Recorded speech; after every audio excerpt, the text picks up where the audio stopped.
In today's video, I'm going to teach you how to turn off snap in Canva.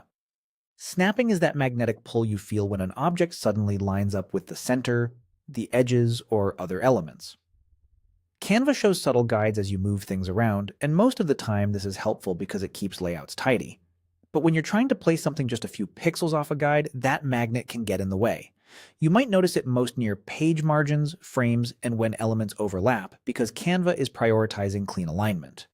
The quickest way to get precise, free movement is to temporarily disable snapping while you drag. Here's how it works. Open your design and click the element you want to reposition so it's selected. Now press and hold the Control key on your keyboard. Keep it held down, and with your mouse, drag the element to where you want it. While you're holding Control, Canva suspends snapping so the element no longer latches onto guides or nearby edges. When you release the mouse and then let go of the Control key, snapping turns back on automatically for your next move. If you're on a Mac keyboard, use the Command key the same way. A couple of quick reminders will make this feel smooth. Start holding the key before you begin dragging, or press it the moment you notice the element snapping.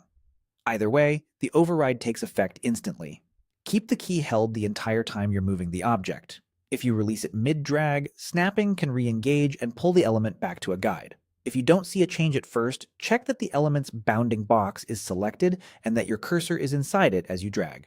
This is a temporary on-demand toggle.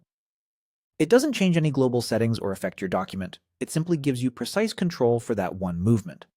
It's perfect for nudging icons, aligning text by eye, or placing decorative elements just off a grid for a more organic look.